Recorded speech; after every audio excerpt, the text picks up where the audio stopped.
Hello everybody, my name is Kudokon, and today we are going to be playing a game now. Yay, a game. This is a review channel, we're playing a game. But hey, we review games, so why have to just review it when we can play them as well?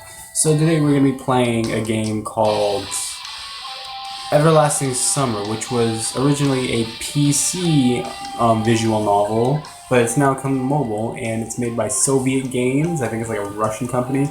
But, yeah.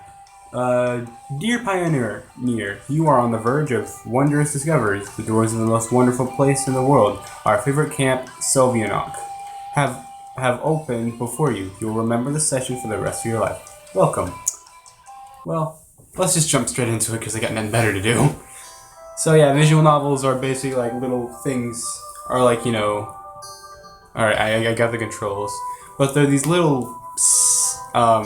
They're heavily dialogue based and stuff. Sometimes, you know, like timed actions and stuff like that where you actually have to interact with it instead of just reading. And you make the choices as well. So that's where I really like visual novels like this. Anyways, I was having that dream once again. That dream. Same thing every night. But it's all forgotten in the morning, as usual. Maybe it's for the best. Only a glimpse of memory will remain, of gates, half opened, as if inviting me somewhere, with two frozen stone pioneers standing close by. And also that strange girl, who keeps asking me. Ooh.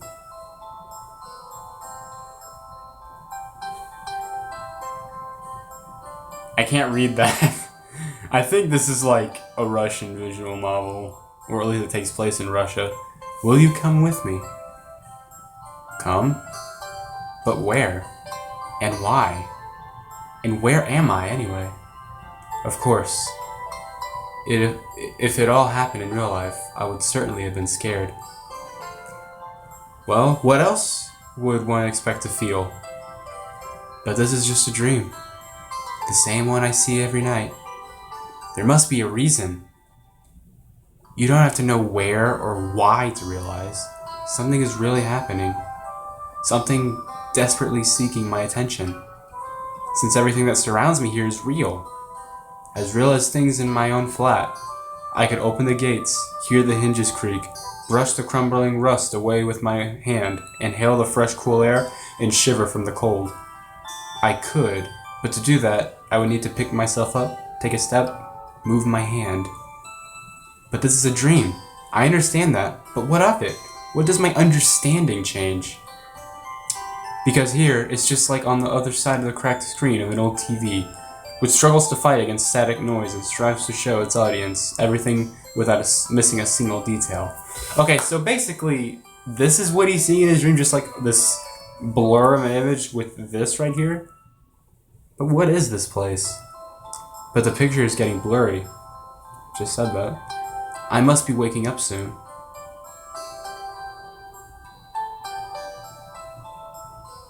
Maybe I should ask her something?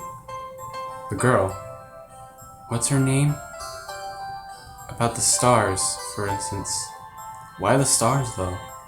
I'd rather ask about the gates. Yes, the gates. She would be so surprised.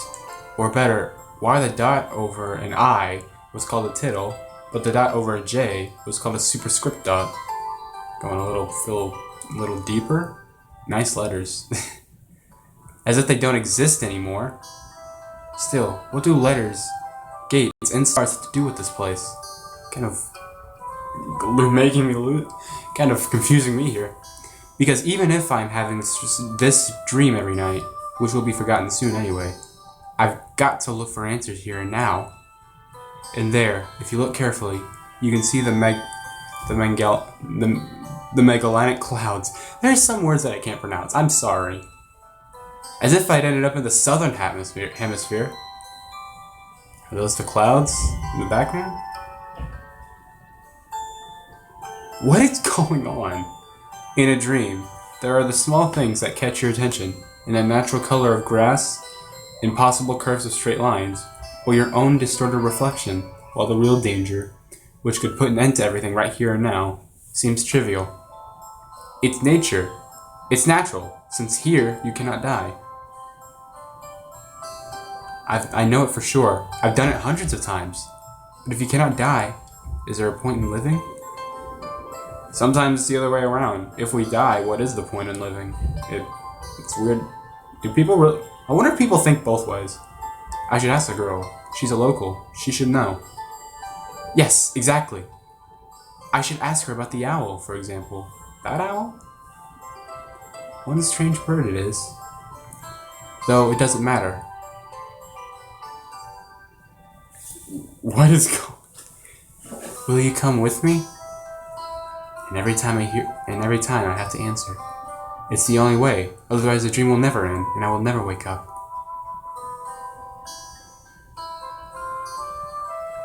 Okay. Yes, I'll come with you. No, I'll stay here. Well, I got nothing better to do, and I don't think looking at these gates will help, so... Sure. Every time, it's so hard to decide on the answer. Where am I? What am I doing here? Who is she? And why does so much in my life depend on this answer? Or maybe it doesn't. It's just a dream after all. Just a dream.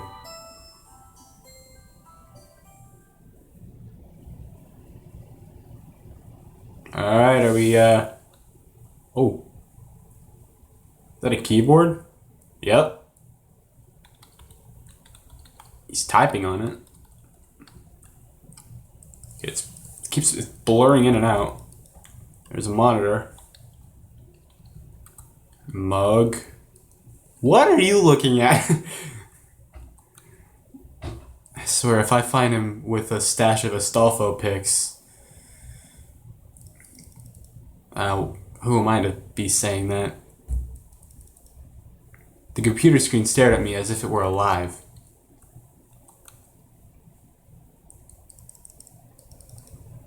That was a long blink. Sometimes it really did seem to me that it was conscious of itself, had its own thoughts and wishes, ambitions, that it had feelings, could love and suffer. That's Detroit Become Human, man. As if in our relationship, the screen wasn't an instrument. It was me who was a lifeless piece of plastic and textolite. God, my vocabulary is not really expendable. There is some truth in that. Probably because the computer provides 90% of my communication with the outside world. Anonymous image boards, some chats from time to time, rarely ICQ or Jabber, and forums even more rarely.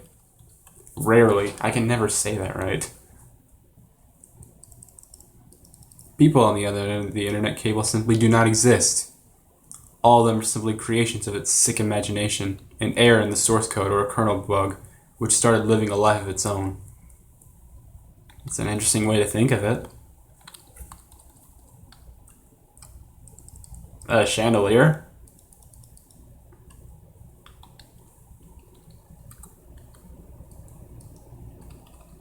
That doesn't look animated. That looks like real photos. If I looked at my existence from the outside, such thoughts would seem crazy, and a psychologist would surely give me a bunch of sophisticated diagnoses and maybe write me a doctor's referral to the loony bin. Okay. Like institution? Where I live, the loony bin is a hotel or a bar.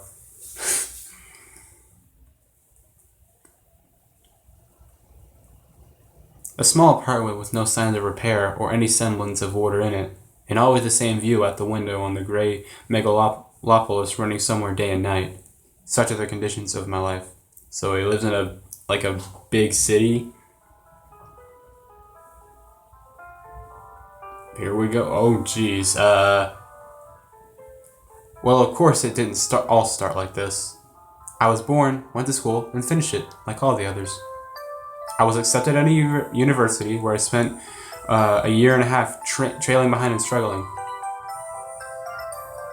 I drifted through several jobs. Sometimes it was working out quite well. Sometimes I was even getting decent money for it. But it all felt like it was not mine, as if taken from another man's biography. Again, another interesting way of thinking about it. I wasn't living life to its fullest. It was looping over and over in monotonous circles. Like the movie Groundhog Day. Ooh, nice reference. It's just that I had no choice in how to spend my day, and every day repeated itself, the same vicious spiral. This kind of reminds me of what I'm writing in my novel. A spiral of emptiness, misery, and despair. Yeah, that's exactly... That's a weird coincidence. Because that's exactly how the novel that I'm writing right now is starting. For the last few years, I just sat in front of the screen all day. Sometimes there was menial jobs, sometimes my parents helped me. All in all, I was able to provide for myself. No wonder really, since my needs are quite minor. I hardly ever leave my house, and my communication with other people almost exclusively consists of online correspondence with the anonymous, who have no real name, no gender, no age. I can agree with that. So, in brief, a quite typical life of a quite typical antisocial person of this time. Kind of Donnie Darko on a minor scale, without doomsday-related visions. Maybe some highly respected author will write a novel about me, and it will become a contemporary classic of modern literature. Or I'll write one myself. However, what's the point of fooling myself? I tried many times, but I couldn't even come up with a simple short story. It's not that hard. Just write what's on your mind. I tried to learn many other things as well. Not gifted enough to draw. Programming, got bored. Foreign languages, takes too much time. I know how that feels. The only thing I loved doing was reading. But still, I never would have called myself a scholar. Perhaps I was an ace at watching anime and a grandmaster of lame internet jokes. Is this guy trying to insult me? Well, I mean, I read too. But this guy is trying to insult me. If I were to get paid for it, I would probably be a happy person, and a richer person too. But I doubt it would fill the hole inside me. Okay, that is beautiful. I'm putting my camera back. Ah! Today was another typical day of a typical failure's life. I'm just holding it. And today is the day when I have to go to my university reunion. Frankly speaking, I really didn't want to. What is the point? The time I spent with them was so short. However, I was persuaded by my friend, my former university mate, and one of the few with whom I kept in touch other than through the internet.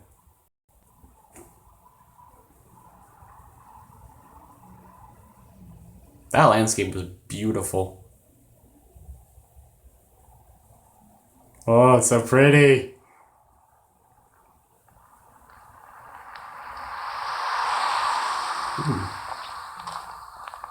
I'm kind of having trouble where I should put my camera. I'll just leave it right there. Oh, do we gotta... Ooh.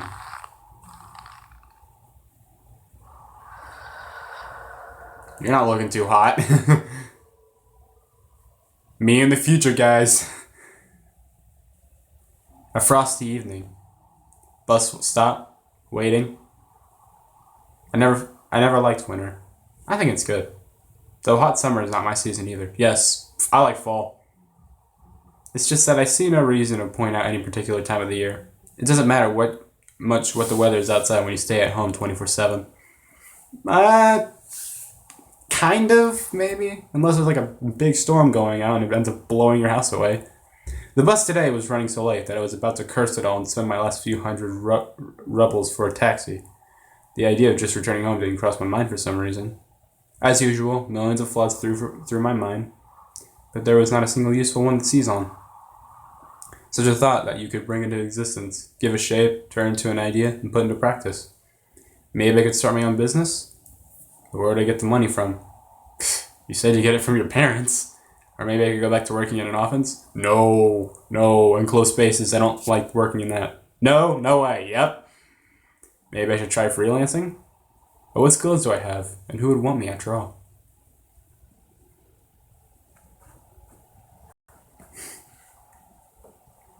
I suddenly remembered my childhood, or rather my teen years, the time when I was 15 to 17 years old. Hey, I'm in between. Why exactly those years?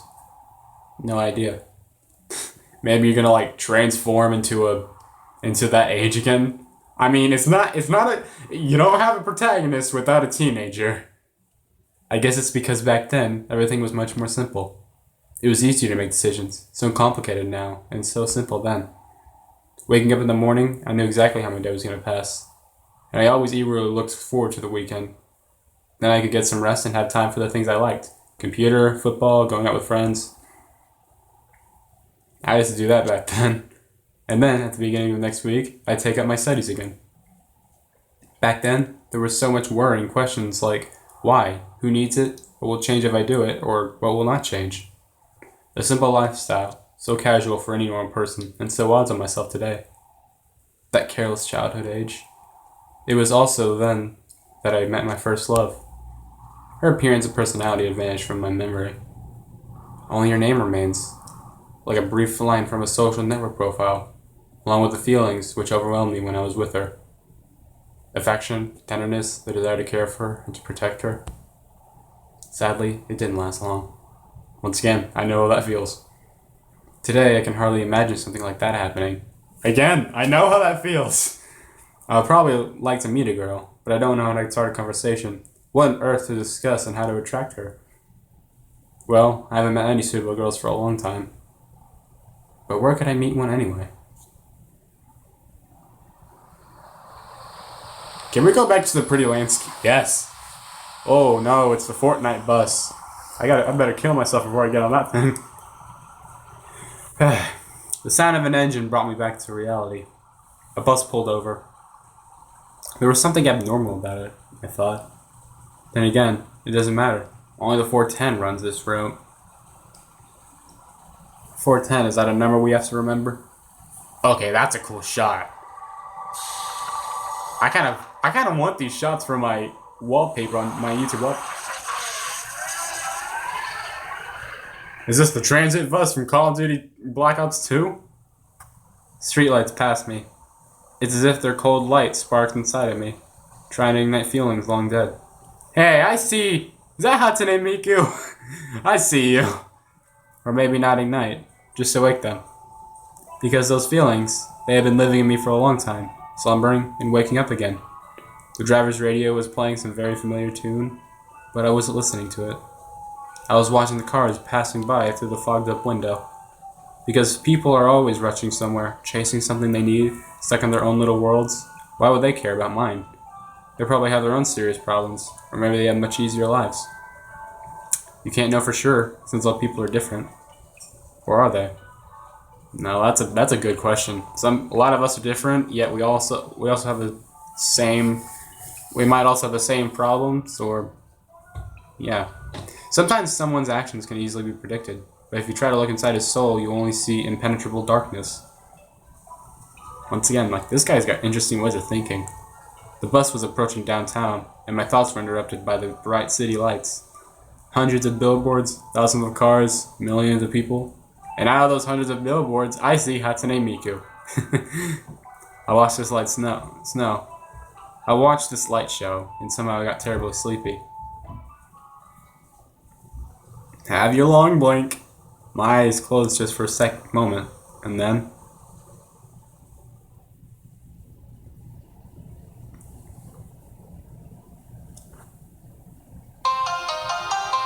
Opening? Ooh.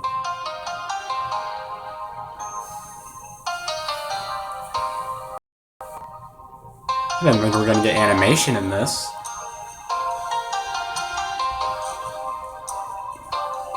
These are cool shots. I like it. Oh, that was sick.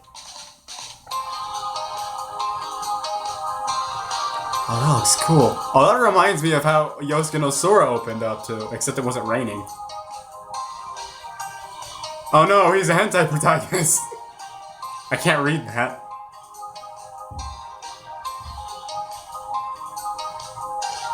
Ooh. Alright, I see ya. I see ya.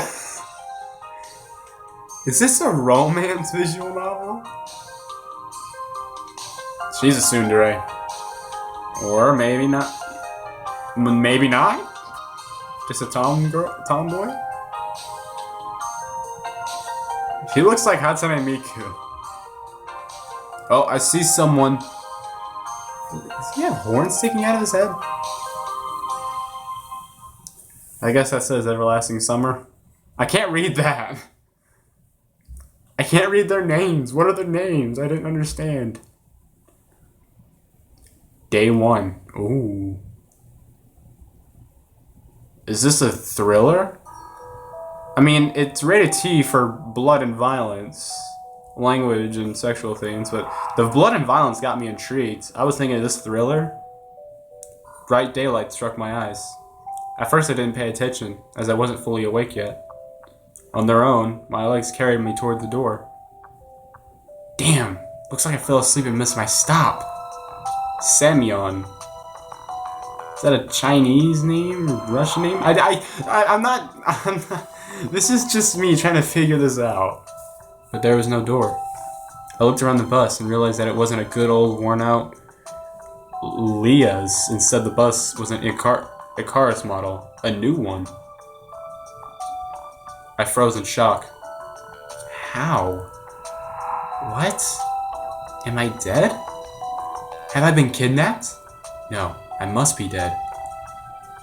I patted myself down feverishly, slapped myself painfully in the face a few times, banged my forehead on the back of one of the bus seats. Oh, you better hope it's not one of those metal ones. It's clear. Either I'm still alive, or you can still feel pain when you're dead. Yeah, I'd like to think we don't feel pain when we're dead.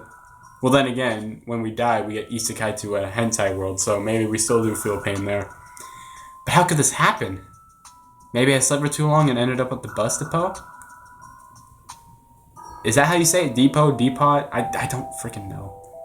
And then what? Did they put me onto another bus? I don't think they can carry you. I think they just pat you and try to wake you up. I rushed out and took a look around. Greenery wherever I looked. Tall grass on the roadside, trees, flowers. Summer. But how? Everlasting summer, that's why. It was winter just a moment ago. Oh, that's right. My head was aching unbearably, as if it was going to explode. Slowly, I began to remember.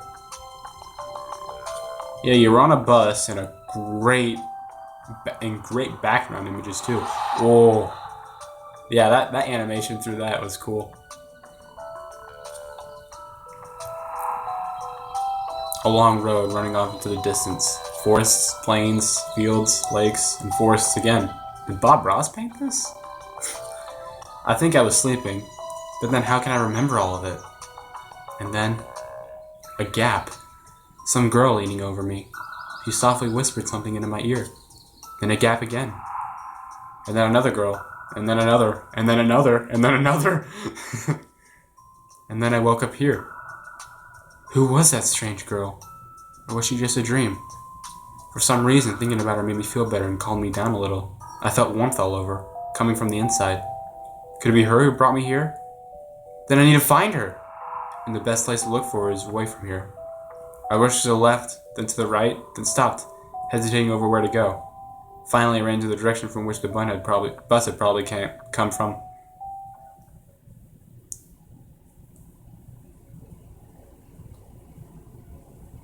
Okay, you're in the middle of nowhere.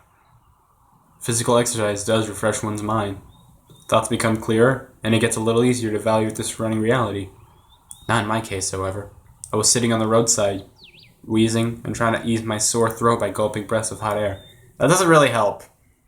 In any case, the run did its job. The fear withdrew for a while. Maybe I really am just dreaming? Though recalling my self-harm on the bus, I immediately rejected the idea.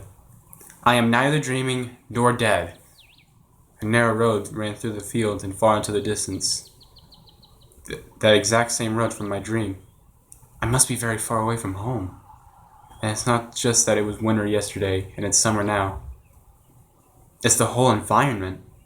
Of course, summer is usually like this, green and hot. But here, everything is not entirely lifelike. Everything looks like it was taken from the paintings of Russian landscape artists of the 19th century. The grass is just too lush. The bushes are not like what bushes should be. They're so thick that you can't see through any of them. Like treetops, honestly. And the trees themselves? The forest was quite far away, But the trees looked like as if they closed their ranks and were now just waiting for the order to advance into the fields and plains. I caught my breath and looked at the bus, which is now barely visible. That was a good run. Fear overtook me once again. Those power lines. There must be people here. That actually is true. But what does it mean? In fact, that means nothing at all. Could they have power lines even in hell? Roasting sinners over hot coals? That's so last century.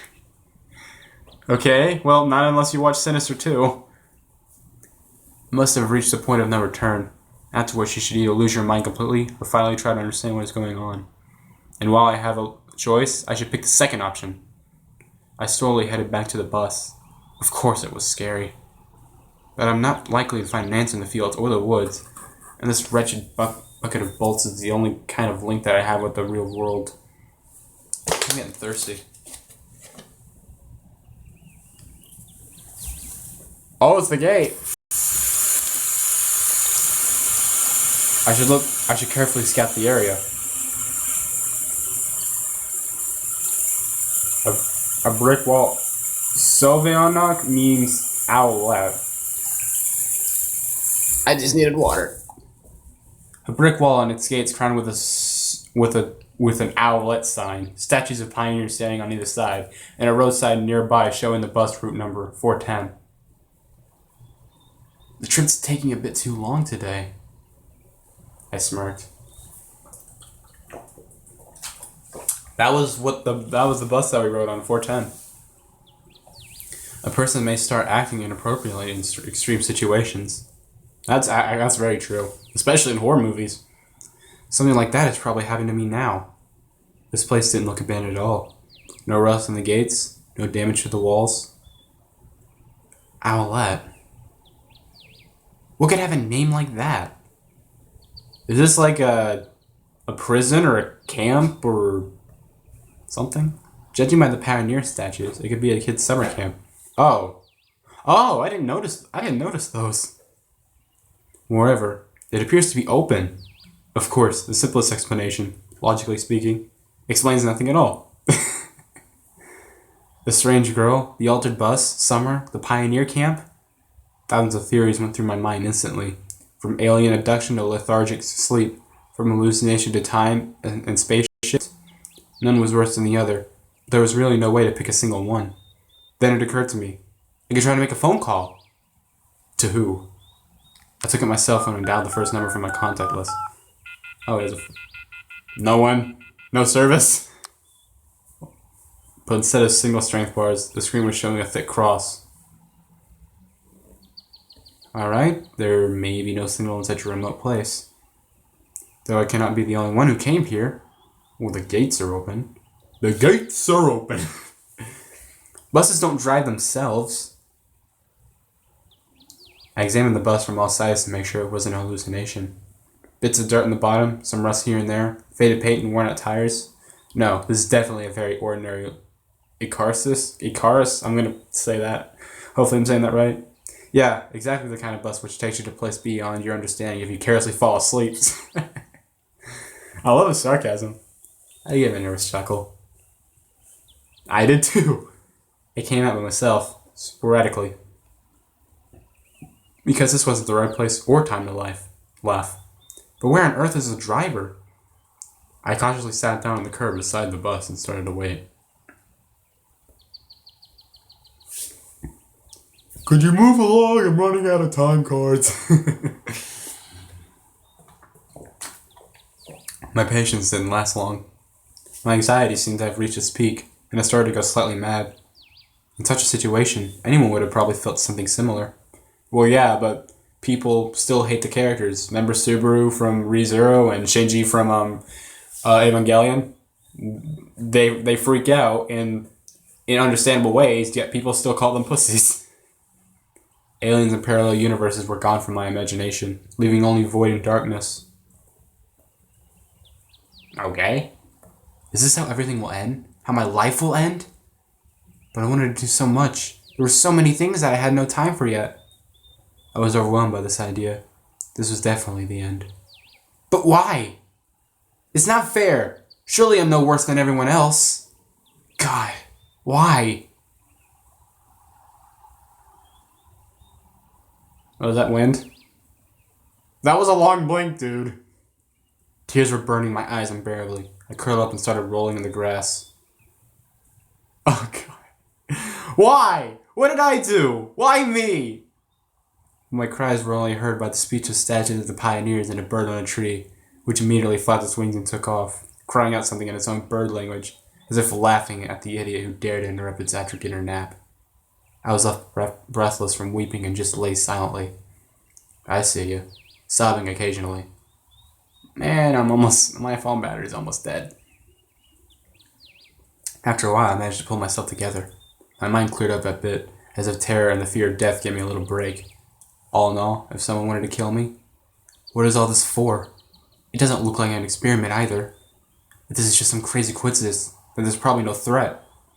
Anyway, for now it seems there's no danger. The panic was soon gone.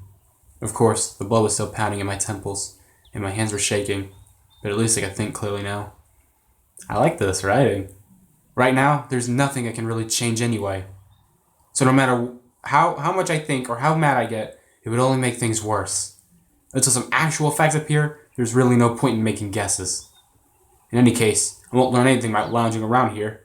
By lounging about here. Get your grammar straight! This camp, if of course it really is a camp, looked like the only place where people could be, so I decided to go there, and hardly had I reached the gates when a girl came out from behind them. Oh, it's a cover girl, wearing a pioneer uniform. My logic didn't let me down this time. Then again, pioneer uniform in the 21st century? Then again, a girl here? And then again, am I gonna get laid? I froze, unable to take a step. I felt very much like running away, running as far as I could from this place, far from this bus, gates, statues, and far from this bloody bird with its siesta. Just running, free like the wind, faster and faster, waving to the planets passing by, winking at the galaxies. Running, becoming a pulsar ray, and turning into vestigial radiation, running to face the unknown. Run no matter where, as long as it is far away from this place. Meanwhile, the girl came closer and smiled. I could not help but notice her beauty, even though I was trembling with fear. If this turns into a when they cry situation, I'm gonna be so happy because I fucking love that show. That would be cool. Human instincts work independent of consciousness, and while only 5% of the brain is responsible for cognitive processes, the remaining 95% are always busy sustaining life, in particular, ensuring stable functioning of the hormonal system. I desperately wanted to get less complicated and stop thinking in formal quotes from an encyclopedia. And I hope you do too, because reading it is really hard, because I don't really understand it. Though my thoughts appeared one by one, being stupid, out of place, it was taken from the internal monologue of the hero of some junky softcore crime fiction book. A pretty Slavic face, long braids that looked like 2 armfuls of fresh hay, and blue eyes you could drown in. Hi, you must have just arrived.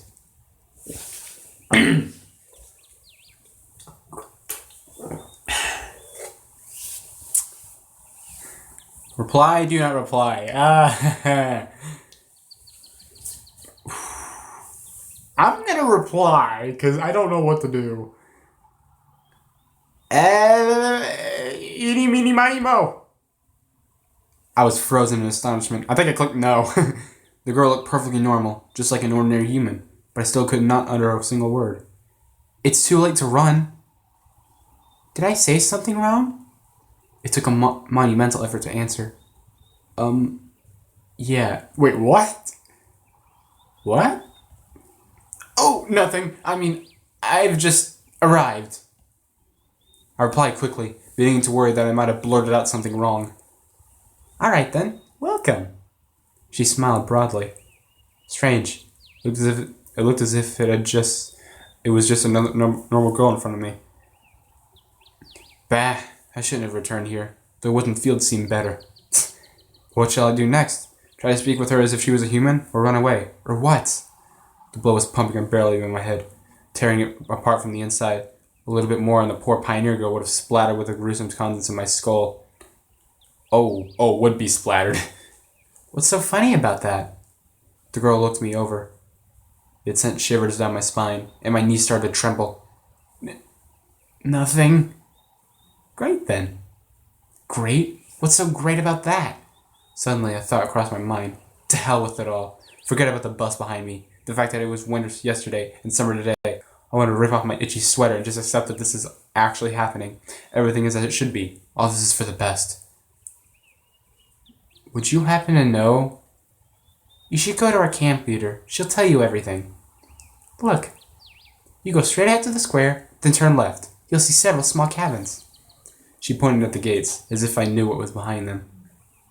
Well, you can see someone where whatever that is a patronymic, a derivative of a person's father's name. In this case, put by Russians. That is put by Russians after the person's first name as a sign of respect or formal address. Okay, so it's kind of like, San or Kun or something like that. A derivative of a person's father's name. Okay, I'm just gonna say Olga Sama because that I can't pronounce that. Well, you can ask someone where Olga Sama's cabin is. I'm just gonna say Sama because that's the only honor. Japan's honorifics is the only one I know. Got it? Of course I didn't. Well, I've gotta go now. The girl waved her hand at me and disappeared through the gates. It seemed as if to her, I was something. Ordinary. And all this show with the bus and the travels while awake or asleep were troubling only to me, while everything here is just the way it is, supposed to be. Camp leader? Pioneer uniform? What are they doing? A historical reenactment here? I hope I won't find Lenin standing atop an armored car in the square. I don't get that reference. But even that would not surprise me right now. After standing alone for a while, I headed into the camp. A mere 50 meters ahead, a small one-story house popped up on the left side. The sign near the door said clubs. I was about to come closer when the door suddenly opened, and a short girl wearing a pioneer uniform came out. Her pretty face gave me the impression of one suffering for the fate of the whole of mankind with a truly universal sorrow. Okay! As soon as she saw me, the girl froze, as if frightened. Okay, so she's the shy type, I'm guessing. I froze too, considering what was the best to do. To approach first, or wait until she showed some initiative. Or maybe run away after all. Although this last option was constantly being suggested only by my self-preservation instinct. At least that's what I'd like to believe. Not the worst human instinct, but far from the most logical. If this instinct played poker against the deductive abilities, the outcome would be predetermined. And those deductive abilities, or at least their semblance, were hinting to me that there was no need to be afraid of this girl. Damn. This guy reminds me of Araragi from the Monogatari series. I'm just saying, just constant thinking. Hello. Suddenly someone jumped out of the nearby bushes. Girl wearing a bright red t-shirt with USSR written on it. That's CCCP, dude. I don't know what USSR means. Such a perfect reproduction of the age. She looked quite short from a distance and was probably younger than both Pioneer girls. The one at the gates and this girl at the door of the clubs. Hello. At last I decided to come closer, but the USSR, as I called her in my mind, jumped towards the first girl and started telling her something while wildly waving her arms. The other girl in turn seemed confused and lowered her gaze, remaining silent. I would have probably continued to observe their amusing dialogue, but the USSR suddenly pulled something out of her pocket and started waving it in front of the first girl's face. This something turned out to be a grasshopper. I tried doing that, but then my voice broke. I can't do that. The first girl squealed. She must not be too keen on insects, as she instantly rushed off towards the place where Lenin presumably made a speech about the workers' and peasants' revolution. I don't know Lenin! I don't get these references. This is to say, towards the square. Thank you for clearing that up. Bye. The USSR glanced at me, grinned playfully, and dashed after her. Not a bad start to the day. I have absolutely no clue where I am. Besides that, there are some kids here role-playing as pioneers. And as far as I can tell, this place is located thousands of kilometers away from my home. It might even be a different reality. This was indeed a reality. I mean, everything around me seems so real, if a little embellished. Everything around me seems so real, if a little embellished, that I was starting to think that in fact, my previous life could have been just a dream. That's weird to think, like, you think you're living your life, but then, like, you're all of a sudden appear somewhere else, but then you realize that life you lived was a dream and this is your real life. Or maybe this is like a recurring thing where every single life you live is a dream. That would be crazy. And what am I supposed to do now?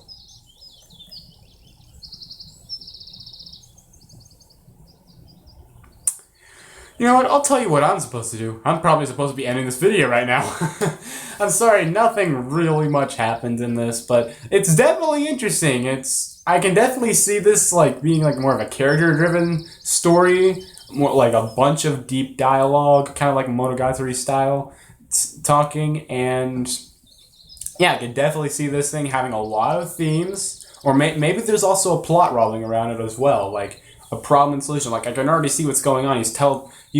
He's put into like maybe a different reality, or like back in time, or like a different world, isekai or something like that. I don't know, but it's definitely interesting. Although, like, yes, I know isekai is, just become the mainstream and just every normal thing we see. But seeing it like this is interesting. I can't wait to see what else they have to offer. But for now, I'm going to end this video. I hope you guys enjoy. If you did, be sure to leave that like down below. Subscribe if you're new to the channel. And leave a comment. Let me know what you thought about this. And yeah, if you want to be able to play Endless Summer, you can download it on your phone if you want to on the Play Store. And that's all I've really got to say. And thank you guys so much for watching. And I'll see you guys next time. Bye-bye.